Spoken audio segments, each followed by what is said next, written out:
In 2011, I stumbled across a video called Dubstep Guns.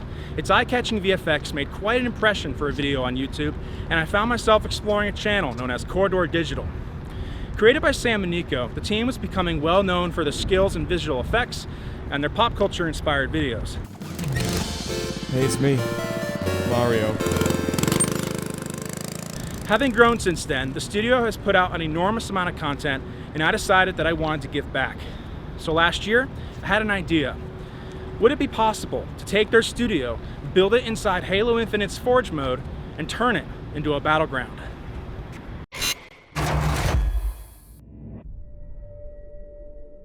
Going into a project like this, my biggest concern starting off was whether or not the Forge mode was good enough to actually pull this off. In 2007, the first version of Forge was really just about adding and removing vehicles, weapons, crates, spawn points, and that was pretty much it. And you could only have a few hundred objects in a map at once. Over the last 17 years and several Halo games later, we've seen the Forge mode evolve to a point where it's basically a full-blown level creator. This map, for example, that I built last year with my friend Kenny, completely forged everything you see here with over 5,000 objects. So after looking at Corridor Digital's building, I thought to myself and said, you know what, I think it could be done. And so in February of last year, I decided I was going to give it a shot.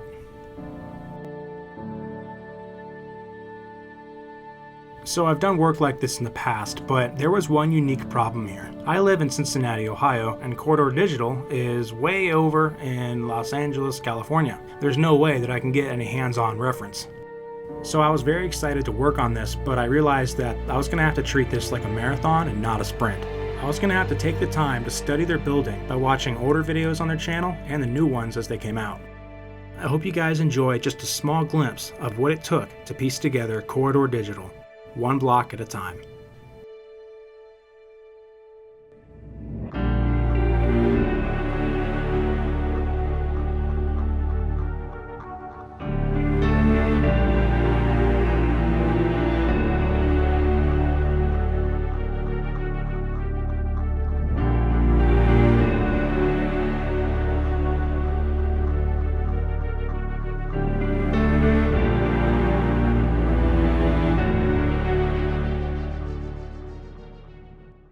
Starting off, I felt like Studio 4 was the right place to start because it's what people recognize the most, and there's also lots of footage of this space from the last 10 years.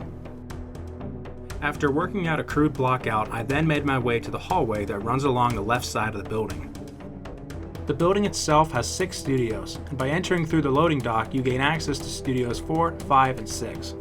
Videos like Nerf John Wick would be very helpful in approximating the length of the hallway as well as figuring out the locations of the other doors. After making some good progress, I then remembered about Brandon. So Brandon, Nico, and Sam have been friends for quite a while, and Brandon and his company Stress Level 0 are right on the other side of the wall in Studio 5. In the first few months of working on this, I figured it would be an awesome bonus to also make his studio as well. Unfortunately, this idea ended up getting scrapped pretty early on because I realized I wasn't going to have enough budget to make it look as good as the other areas. So Brandon, if you're watching this, sorry buddy. So Studio 4 also has a second entrance right at the back of the loading dock that runs through a little hallway and into the main room that everyone knows. Building this hallway that runs into the loading dock, along with the hallway that runs on the left side of the building together in tandem, helped me achieve a sense of scale that felt right. And then there's the weapon rack in the back of Studio 4, along with the hallway that leads back to a few small rooms. There ended up being some guesswork in this area, but overall I'm pretty happy with how it turned out. I don't have much to say about the podcast room.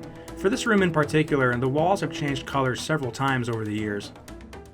Because of this, I decided to just make my own decisions in certain areas and take creative liberties.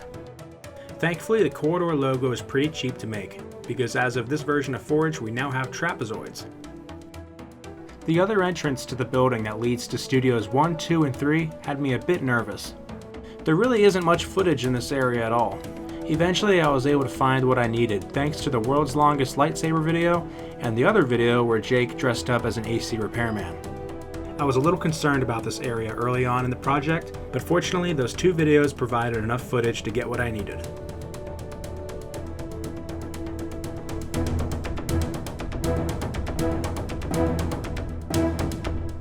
While it may look like I was making quick progress, that unfortunately was not the case.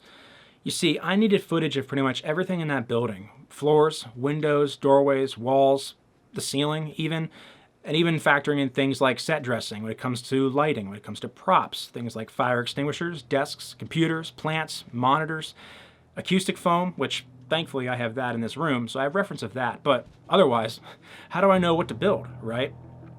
This was a process that would take well over a year. I was still making changes even up to about 2 weeks ago. And then there were those parts of the project that I really was not looking forward to. So the ceiling has these trusses that are very prominent whenever they're on camera. And while I considered making the roof flat, I realized that would have implications on designing the trusses, and then it would just look lazy. These skylights would have to be built within the arched ceiling itself. It took me a while to realize that footage on the roof was actually going to be helpful here. Taking into account the positioning of the skylights as well as the curvilinear rooftop would prove to be tremendously helpful in matching things up with the inside. So after some mind-numbing trial and error, I built the truss several times over at slightly different angles until I had a result that felt right. As I continued to study the building, something interesting happened. I realized that with the truss going through this wall, it only made sense that this arc would continue into the hallway that we've talked about before. And after finding the right reference footage, it turned out that I was correct. Another example of this would be the prop room that has a brick wall on one end. The further I got into my block out, I was able to connect the dots when I looked at the sheetrock wall on the second floor and that they were probably connected. It only made sense that this would be the dividing line that separated the upper section of the rooftop from the lower. A few years ago, an expansion took place that connected Studios 3 and 4. This area was a little harder to pull off due to lack of footage. All things considered, I think this area turned out alright, thanks to Squarespace and their award-winning templates. Chip Metzinger was also pretty helpful with Sam and Nico's office. And then there was the spare bedroom that, for the life of me, I could not figure out where it was for months. There are plenty of videos that have shots within the bedroom, but I needed that connective tissue that would verify that this is where it was. I was able to make an educated guess that months later would prove to be correct. Now, if I were to start this project all over again, there's one thing I would have changed. As I started with Studio 4 and I worked my way towards the front of the building on both the first floor and the second floor, I ended up having issues with the width of Studio 3. The front end of the building had to be stretched on the right side, and the right window had to be broken up into 2 windows. So you can see here where the green line turns yellow, that point is where the right side of the building should end at. The problem with doing this is that Studio 3 would feel way too small. The implications of actually correcting this were way too severe. In fact, let me show you why. Because ultimately what I'm facing here is, do I care about the interior being correct, or do I care about the exterior front end actually looking right? If I wanted to fix the exterior and then have to adjust everything on the inside, it ultimately meant going pretty much back to the beginning because you'd have to redo almost everything. It was a decision that would cost at least 12, 15, 20 hours of work, and that's just something that I could not do. And to be honest, I really cared most about the inside of the studio and not how it looked on the outside. The interior space and how that feels to run around was paramount and most important to me. So to give you an idea, as you can see here, this is what you would be dealing with, and I would just have to mess with everything. And even just by quickly running around inside Studio 3, I'm sure if any of the guys from Corridor Digital are watching, you can tell that it just would not feel right. I mean, maybe it might look pretty close, but I'm not so sure that it would be a fun space to navigate in once you added the desks and the second partition. A couple of my close friends were watching me make progress with this project ever since the beginning. One in particular, my friend Taylor, he told me about 3 months ago, he sent me a text. He said, "Dude, it feels like I've been there whenever I see a new video come out from the channel." And that honestly made me feel really good. I was like, okay, I'm making good progress. This is actually going well. But I couldn't stop at just a building. You see, I realized I would have to build a street and then probably the surrounding Los Angeles area to help make the map feel grounded. For the surrounding area, I decided to build with a gradual fall off in detail to help save on the budget. The team has mentioned in the past that their street is in rough shape, so I spent a fair amount of objects making the road really bumpy, and in some cases, somewhat exaggerated. And on the subject of Easter eggs, there are plenty more on the map. Some of them are really obvious, but some of them are more subtle, like that one light bulb that was really hard to reach. For the surrounding buildings, the obvious solution here was to use Google Maps and Google Street View. For the buildings that were closer, I decided to afford a little more budget and throw in more detail on them. Determining the heights of the buildings was something that I also struggled with. Fortunately, there's plenty of drone footage that they've taken, but I also used the street view on the highway to help gauge the heights as well. Using forced perspective was also going to be critical on saving on my total object count. For example, the nearby highway is conveniently higher than the roof of the corridor building. This means that, naturally, you can't see past it, and so I don't have to build anything behind it. Now, if we look to the east, there's this Amtrak maintenance facility. It's a really long building, and in several videos you can actually see through it. And early on I was building it as such where you could see through it and see into the Los Angeles River. But unfortunately it was going to cost way too much budget, and I realized that, going back to forced perspective, if I just made the building solid, you wouldn't be able to see through it, and then I wouldn't have to build anything behind it, and I would thus save on budget. There's also this really large warehouse on the other side of the river that, fortunately, blocks line of sight, so that also helped me save budget as well. Now, I did have to spend a little bit more budget when you look towards the south and then the west. Unfortunately, there aren't any long stretches of highway or big buildings to help block line of sight. I think it goes without saying, but this map was not built with balance in mind. It's definitely a lot of fun to play on, and it supports the following game types. I personally recommend Crazy King. And if you need the Crazy King of the Hill mode, you can find a download link below. There's a lot more that I could talk about, but frankly, I didn't want this video to go on for an hour. If you're really into this behind the scenes stuff, here's a giant wall of text. You can pause it and read it if you'd like.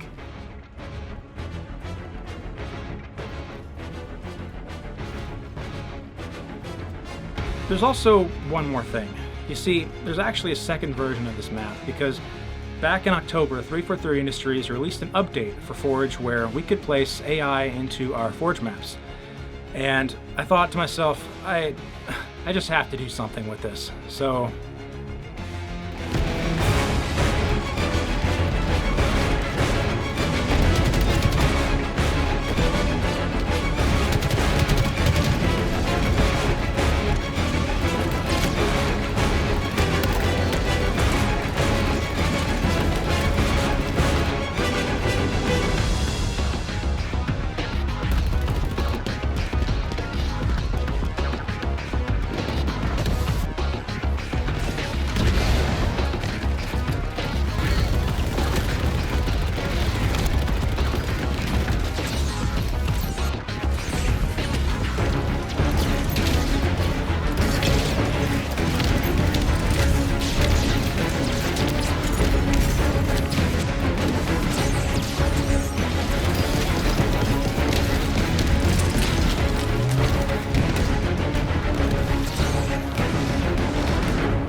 And that's all I got, guys. Both maps are out and available today. You can find the download links below. You guys know how to do all that stuff. But hey, listen, I just crossed below 2,000 subscribers recently. I need you to unsubscribe for less content so I can hopefully stop doing this YouTube thing by the end of the year. Subscribe to TK Disc Golf instead. Now, subscribe to TK Disc Golf. Spartans, I need a disc. Master Chief, out.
I need you guys to unsubscribe for less content. Subscribe to Taylor Disc Golf. Taylor Disc Golf.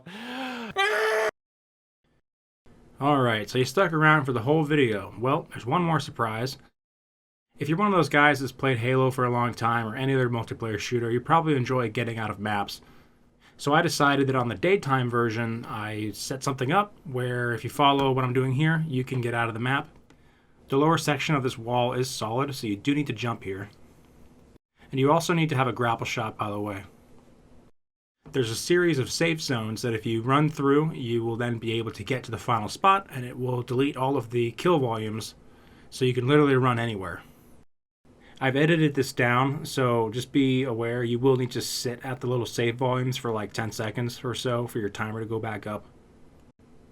So when you grapple up to this spot, you're going to look for this little green block. When the green block vanishes, that's when you're good. All the kill volumes are gone, and you are free to explore.